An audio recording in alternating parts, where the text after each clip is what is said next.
All right, welcome back. Can Lee Zeldin do the impossible in New York? Zeldin in a tight race with the unelected current governor, Kathy Hochul, who called rising crime a conspiracy and Republicans liars and fearmongers for bringing it up.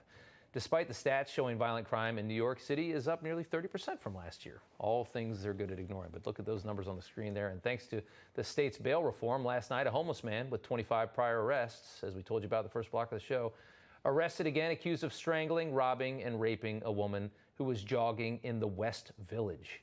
He was wanted for at least 2 other previous sex crimes. Of course, they let him out.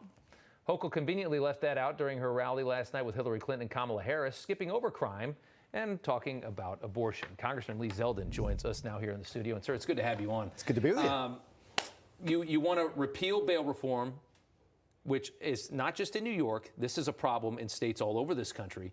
It is a disaster. She says you're crazy for wanting to do that. The people of New York want it. Yeah. And by the way, this isn't even a Republican versus Democrat issue. Right now, the mayor of the city of New York, Eric Adams, a Democrat, says judges should have discretion to weigh dangerousness. He's right. Yeah. And there are these other pro-criminal laws that have been passed, and we need to overhaul all of them. So the state legislature should come to the table. That's plan A, but they say they won't. So we will be able to utilize our powers that the governor has to declare a crime emergency on day one, to suspend cashless bail and some of these other pro-criminal laws, force them to the table. We will waste no time to start instantly taking back our streets, to be able to support our men and women in law enforcement, to remove rogue district attorneys who refuse to enforce the law. We're going to take back our streets. You got to take them back. Explain to me how somebody that's arrested 25 times by the age of 29 is not just in jail forever. How does that even happen? How do you get arrested that many times? There's people like that all over the city. Yeah, no doubt. And so Kathy Hochul waits until about 2.5 weeks before the election, and a light bulb goes off. It's called a bad poll. And she says, well, we have to roll out a plan. We need to start talking about crime. So we have these emotionally disturbed people on the street. This is true. She says that we need to take them off the street. Okay, you have my attention. I've been talking about it. She calls for 50 beds. I'm sorry, you're missing some zeros. Right. I mean, if you want to say 500, okay, let's see, maybe you start at 500, but maybe it's 5,000. She says she knows where they all are. We're going to get them off the street, 50 people. The reality is we need to hire more cops. Yeah. We need to make sure that the handcuffs aren't on them, that they're on the bad guys. Yeah. The people should be able to feel safe on the subway where they don't have to fear getting thrown into an oncoming subway car. Right. In order to be able to do this, to take back our streets and to take back our subways, it's going to require Albany to work with the mayor, to work with the NYPD, and to make sure DAs understand that that stands for district attorney, not defense attorney, and just get to work to get this done. Right. But right now, what we have right now is feckless, soft on crime, weak leadership. And it's not just here. Like I said, it's the whole country has the same problem. And with the DAs, you're exactly right. You want to get rid of Alvin Bragg, and more power to you for that. I think people would love you for doing that.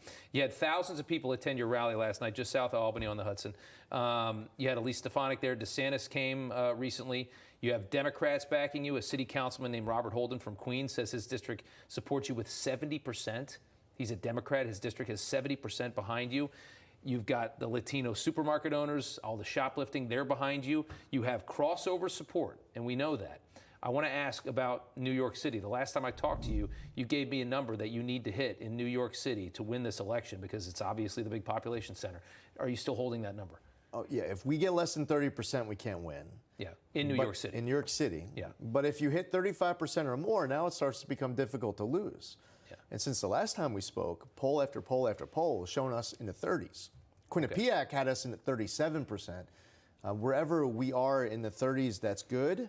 Yeah. But if you start getting towards 36, 37%, it's over. Yeah. Now, as far as the rest of the state goes, we hit vocals everywhere else. We work on that vocal based off of the 30% number. We can't have people across the rest of the state assuming that we're going to hit 35% in the city. So it's a 62-county campaign for sure. You mentioned Bob Holden. Just earlier today, I'm in the Bronx with Ruben Diaz, former state senator, city councilman, Democrat. Steve Kaufman, former state assemblyman, Democrat. We're getting a lot of former Democratic elected officials stepping up. People have had enough. They're saying, yeah, I'm a lifelong Democrat. I've always voted Democrat. But this year, they're voting for us because they want to save the Big Apple. They want to save our state. God, please do it. Please do it. Sir, great to see you. Thank you so much. Thanks for coming in. Thanks, Good Rob. to see you.